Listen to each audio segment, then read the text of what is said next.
on the call.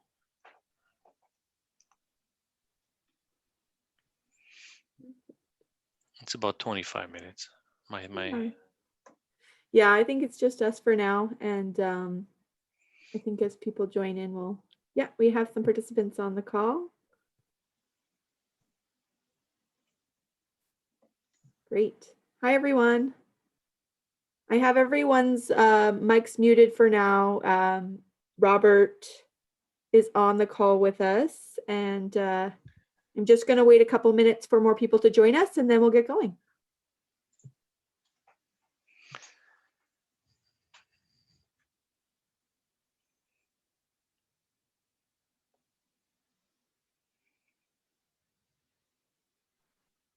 Happy Small Business Week. I hope everyone is signed up for a lot of small business virtual events and activities.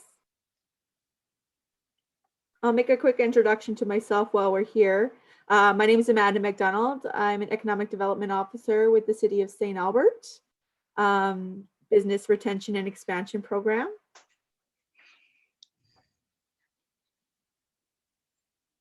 And Robert, do you want to make a quick intro before we have everyone here, just to the people in the room? We have 7 in the room so far, so we're waiting for about 10 more. Okay, sure. My name's Rob Lajoie. I'm Vice President of Alberta North for BDC.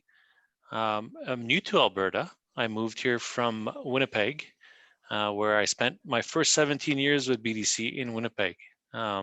Moved here last July, and other than switching over to hockey and CFL fans Edmonton, I'm really enjoying Edmonton, but I still cheer on my Jets and my Blue Bombers. So when they can start playing again.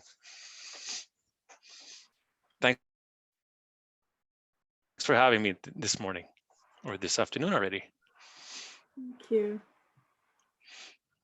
Yeah, so we're a couple of minutes in, and I know that there should be some time at the end for Q&A. So I'll, I guess, make another quick reintroduction to the new people that have joined. My name is Amanda. I'm with the City of St. Albert Economic Development, and we're facilitating some virtual events this week. This being the kickoff is BDC's Forging the Way Forward with Rob Lajoie. I'm probably pronouncing that wrong. Sorry, Robert.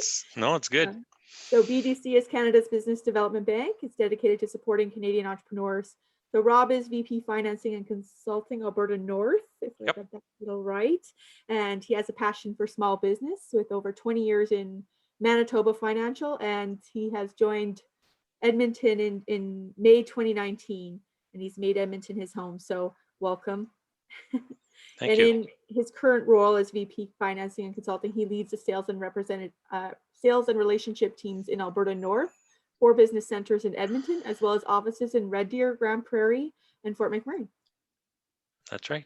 So welcome, Robert, and I will let you kick off with your presentation today. Great. Thanks, Amanda.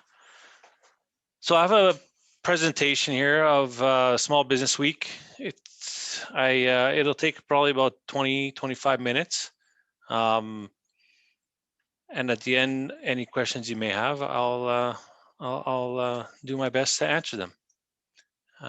So thank you for joining us. Coronavirus pandemic has caused a large economic crisis, the largest economic crisis in history. But Canadian entrepreneurs are responding with courage and resilience, hence our Small Business Week theme. BDC is adapting to as well this year, and we're having our first ever virtual Small Business Week with many events happening across the country through webinars like this one, where people can attend from anywhere across the country. So Forging the Way Forward, how entrepreneurs are adapting to the pandemic. Very different theme. We are recognizing the resiliency of our entrepreneurs and how they're forging ahead. So here, I'll just get into what we'll be talking about. Today, we're going to cover a brief overview of the pandemic on small and medium-sized businesses, and I'll present the results of a recent study we have done at BDC, showing how entrepreneurs are adapting to the business, adapting their business during this crisis. First, I'd like to take 30 seconds to introduce BDC. As Amanda said, BDC is the bank for entrepreneurs. We complement the role played by the private sector financial institutions. BDC is a Crown corporation with a clear mandate. We are to support Canadian entrepreneurs by providing financing, management services, with particular focus on small and medium-sized businesses. In a nutshell, BDC offers Canadian entrepreneurs financial products through term loans, capital through investment, and advisory services. Now back to the impact of the pandemic on SMEs and the economy. There's more than 1.1 million small and mid-sized businesses in Canada, and small and medium-sized businesses account for, which are we consider less than 500 employees, represent 99.8% of all businesses in Canada. The pandemic has had an impact on Canadian SMEs, to say the least. 76% of respondents reported that their sales decreased. 45% have had to reduce their staff. 76% reported that a decrease in profitability, and 39% of our entrepreneurs who responded took on more debt. The pandemic left 3 million Canadians without a job in April. 2 million of these jobs were recovered throughout the summer, but in August, we still had over 1 million Canadians unemployed. The second spike of infection will continue to put pressure on our health system, our economy, and our business owners. But the situation is slowly improving. The recovery is underway, but it will be choppy and tough for many businesses. Some parts of the economy, like in the food, technology, manufacturing, have recovered well, and in some cases are actually ahead of where they were in March. There's still a lot of uncertainty ahead, and this will slow down our investment levels and our growth. Other sectors like tourism, hotel, restaurant, and air travel are struggling and will continue to do so for quite some time. One more thing to put on your radar. According to our research, almost half of Canadians saw a drop in their family income and lost purchasing power. Lots of sacrifices happening in the last 7-8 months. On the consumer side, we found out that the pandemic had changed Canadians' habits. So number one, consumers are playing it safe and spending less. Canadians are being able to sell online is a must for entrepreneurs. It's important to buy locally and responsibly, as it's become very popular in our markets. And the health is the main concern, I'd say, for entrepreneurs, for consumers, and for all Canadians. To better understand how Canadian entrepreneurs are dealing with the current situation and how they plan on reviving growth, we conducted 2 surveys among 1,000 Canadian SMEs and 2,000 consumers in May and then in June of 2020. What we saw that Canadian entrepreneurs showed ingenuity in adapting to the crisis challenges. Our study identified 5 priorities for entrepreneurs as they plan for the future. I'll take a few moments to go over the 5 of them. Hopefully there are findings here that can be of interest for other business owners. The first strategy is to clean up the balance sheet. Nearly 4 out of 10 entrepreneurs say this will be a priority for them during the financial recovery. The pandemic has greatly affected Canadian SMEs' finances. Many experienced a drastic drop in revenue, while their costs fell only marginally. The cash flow and outflows of to balance cash inflows and outflows, entrepreneurs are first seeking to reduce their operating costs. Those working in wholesale trade, accommodation, and food services are amongst the most likely to put this goal at the top of their list. Controlling cash flow and reducing debt is also a priority. Real estate and leasing businesses are amongst the most likely to reduce their debt. Some businesses are also planning to set up a contingency fund. In times of crisis, cash becomes even more important than it usually is for a company. Getting your finances in order will help you sustain ongoing operation and facilitate recovery when the crisis is over. A good place to start when attempting to reduce your operating cost is to find reoccurring operating expenses that can be suspended in the short term. For example, would your landlord be amenable to postponing of rent? Are there supplies or materials you don't need due to the reduced demand? Can you temporarily stop some of your communication expenses? Can you defer some discretionary expenditures such as travel and the such? As each new invoice comes in, question whether the expense is really necessary. These are tough decisions to make, tough questions to answer, and these are all questions that many entrepreneurs are facing.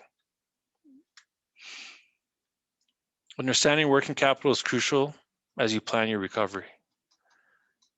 Working capital is the money that you need to continue with your day-to-day operations.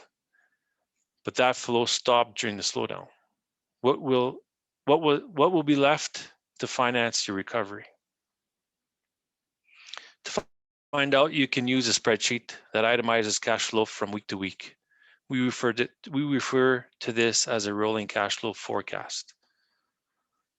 First, you list your inflows, receivables, cash sales, other source of cash such as subsidies or loans.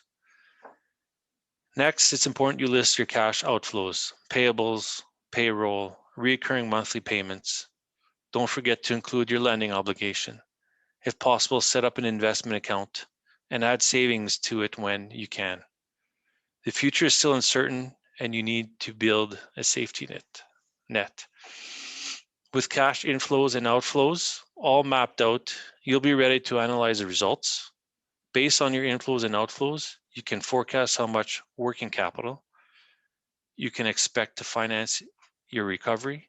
Is it enough to get going?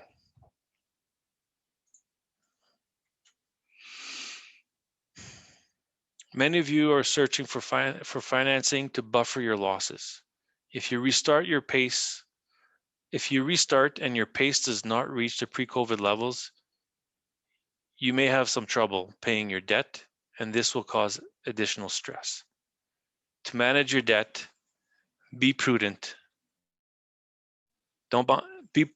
Be prudent. Don't expect to bounce back to pre-COVID levels right away. Do the math. Use your rolling cash flow plan. Determine how much money you need and how much you can realistically pay back. Go at your own pace. The faster you grow, the more working capital you need. If you have deep pockets, you can grow pretty aggressively. If you don't, you will run out of money before your customers can pay you. Grow at a pace that makes the most of your working capital so you can maximize the amount you need to borrow, or minimize the amount you need to borrow. You can look at it both ways. Start saving cash. In these days, it's probably easier said than done. Set up contingency funds, deposit cash whenever you can, create a cushion to buffer you through these challenging times. Move on to the second priority for entrepreneurs is taking advantage of technology. We were very pleased to see this. Many entrepreneurs are determined to modernize their businesses and make them more productive by investing in technology. There are many reasons for investing in technology, and the COVID-19 pandemic accelerated all these needs and created new ones. Here are some of the operational benefits entrepreneurs in our study listed as a result of technology investment. 47% of the respondents mentioned that it will allow workers to practice physical distance and telework. 45% will see optimization of their process and reducing their costs. 40% believe it will improve customers' online experience. 19% will maintain or reduce the number of workers. 18% will increase the production capacity. And 14% of respondents hope to digitize their supply chain to become more efficient. BDC had done a previous study, and we saw that the more you invest in digital technologies, the more you'll see the benefit.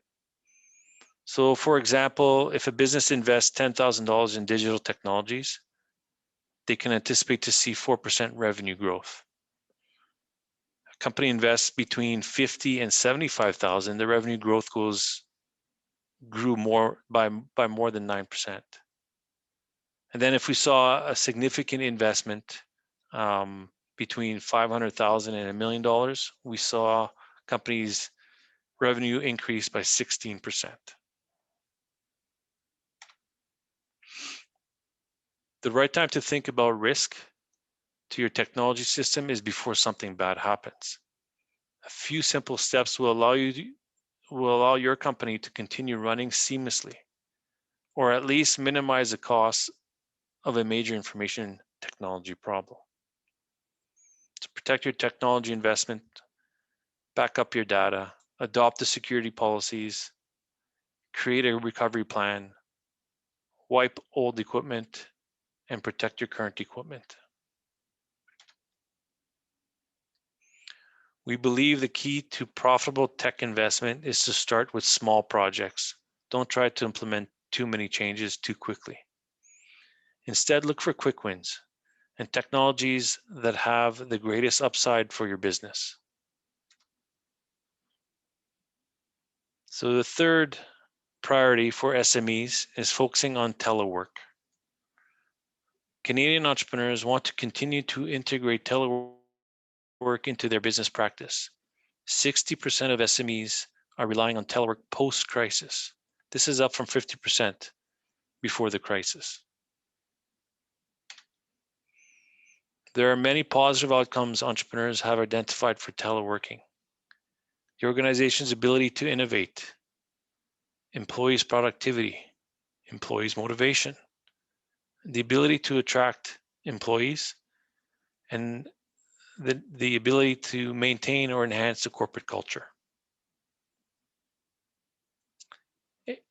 18% of the entrepreneurs do believe that their workspace needs will decrease in the future due to teleworking. To help your employees work from home, you need to ensure they have the right tools. Here are some steps you can take to do so. Whoops. Apology. Invest in equipment and infrastructure that allows your team to work successfully from home.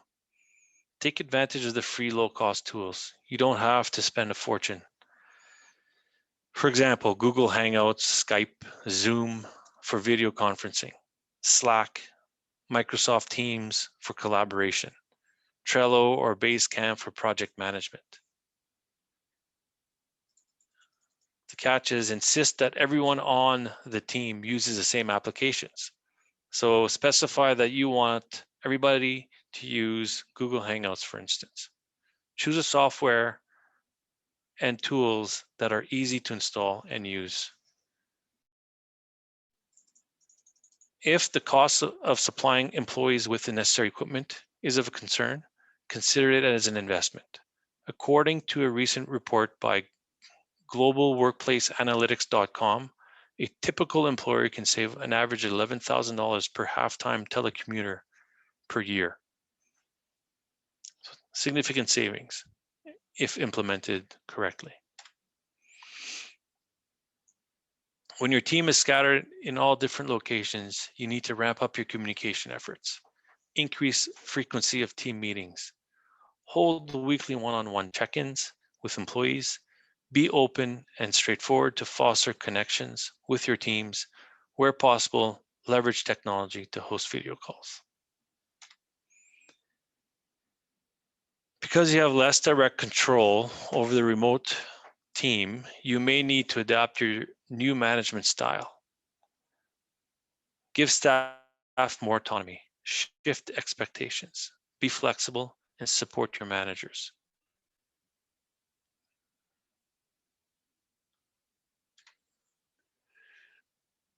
Increasing online sales is the fourth priority in our study. Companies that were already selling online were less affected by the lockdown. No surprise that 3/4 of the businesses that want to increase their online sales already have online presence. There's much more to getting online than just building a website and hoping people find it. The same is true for any website, whether you're set up for e-commerce or not.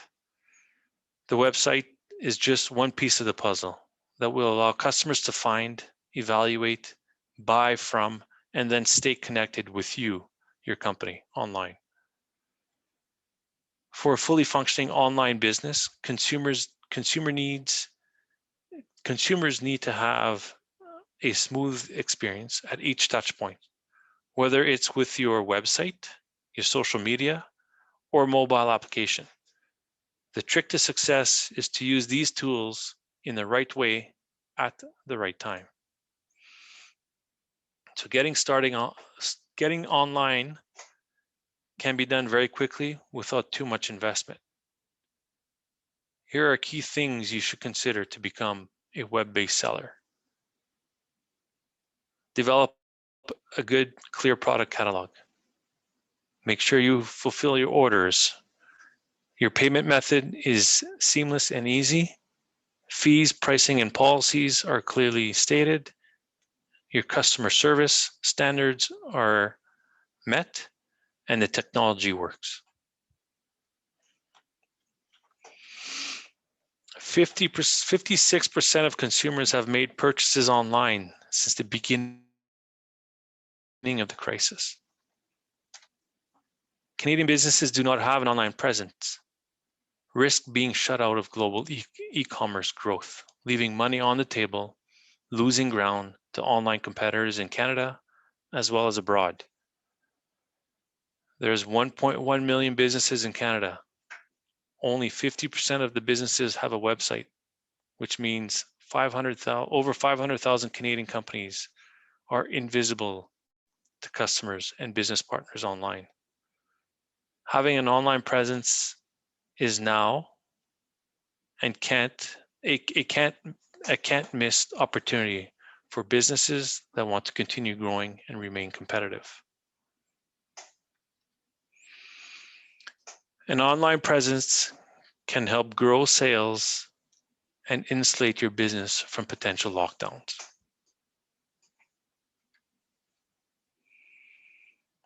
So reviving growth is the fifth priority. Many Canadian businesses have experienced a significant drop in revenue as a result of the pandemic. Canadian entrepreneurs now want to rectify the situation and refill their order books. Among entrepreneurs who expect to still be in business a year from now, nearly a quarter are prioritizing expansion after the crisis.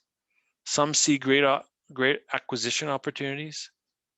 Others want to take advantage of the sectors that is still going well.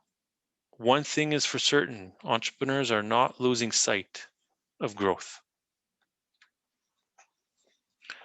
There's many reasons for entrepreneurs wanting to revive growth after COVID crisis. Here are just a few of them. Ensuring company survival, diversifying the company's customer base, diversifying the company's service offers. The company's sector is doing well. Good acquisition opportunities are available, and enviable financial positions compared to the competitors. So these are all reasons where the entrepreneurs in our survey are showing positive outcomes post-COVID. The brakes on growth. Entrepreneurs seeking growth have already done their homework and understand the challenges ahead.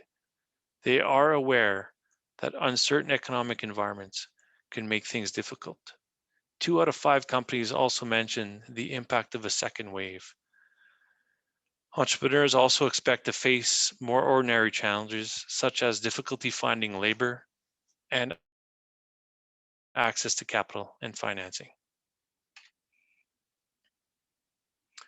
Evidence shows that direct link between a strategic plan and good business success. Up to 80% of successful companies have developed a strategic business plan. Strategic plan is a management tool that outlines a company's future state, as well as the resources and tactics it will use to arrive there. It is a powerful tool for generating growth and delivering profound business transformation, mainly due to its capacity to orient an entire organization towards the same direction. A good strategic plan defines a company's competitive advantage, communicates the company's vision and strategies to its staff, prioritizes both operational and financial needs, and delivers focus and direction to move from plan to action. Full strategic plan exercise reviews all the activities and areas of a company to determine the future direction, objectives, and vision for the business. Today, I'll limit our focus on 3 key areas undergoing change due to the current crisis. Customers' needs and your positioning. Here's some key questions to ask yourselves. What has changed in my markets? What are the new needs of my customers or my prospects? Is what I'm offering still relevant? And what is my competitive advantage? Distribution channels. Have my means of distribution been affected? What distribution methods do my clients prefer now? How do I develop an online strategy that complements traditional distribution methods? And thirdly, supply chain and operations. Does my supply chain need to change? How do I manage my remote work of my employees? And how do I ensure health and safety of my employees and my customers? Very important questions to ask yourselves as you determine your strategic plan going forward. As you analyze your business in the current context, you will identify several strategies to increase your success in the economic recovery. The table in the current slide is a method for classifying the initiatives and thinking about your priorities based on the benefit they will yield in comparison to the effort and resources you will require. We all have limited resources, so choosing initiatives where impact is high and cost and effort are lower is most desirable. So in the example here, the company illustrates they have determined that improving online sales will yield the highest impact as compared to the other initiatives identified. Take more benefit, less effort to improve transactions on their website. So there you have it.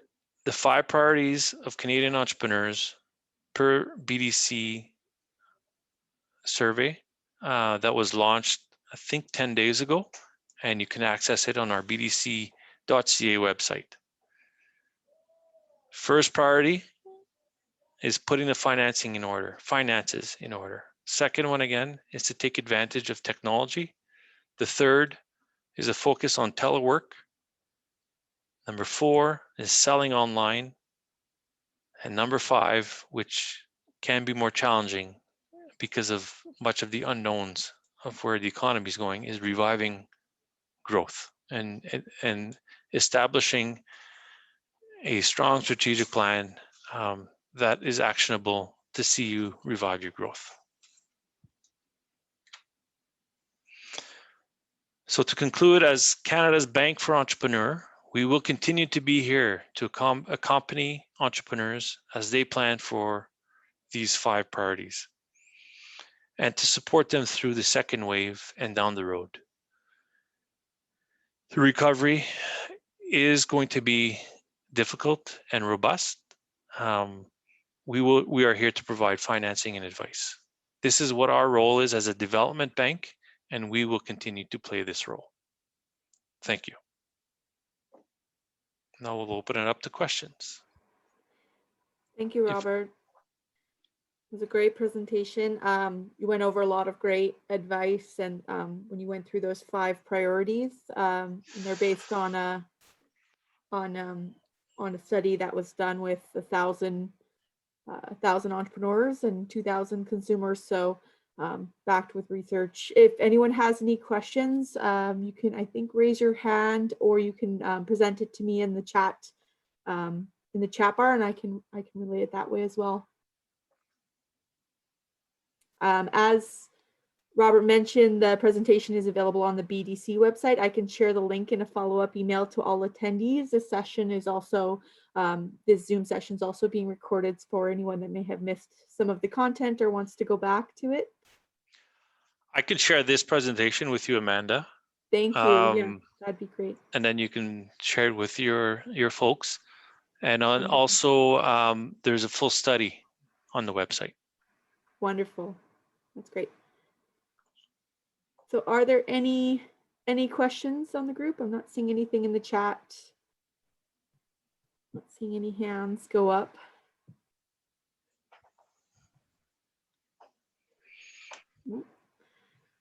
Sometimes that's a good thing. A lot of information to absorb. So give it a couple minutes.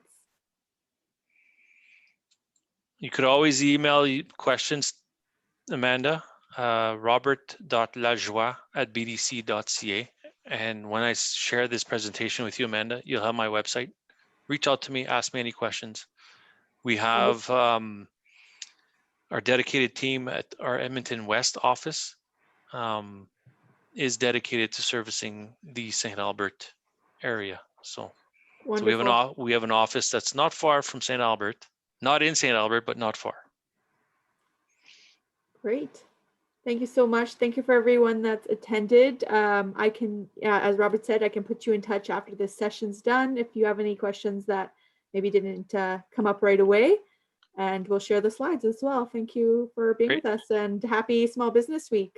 Yes, happy Small Business Week. Thank you. Thank you. Bye-bye. Bye.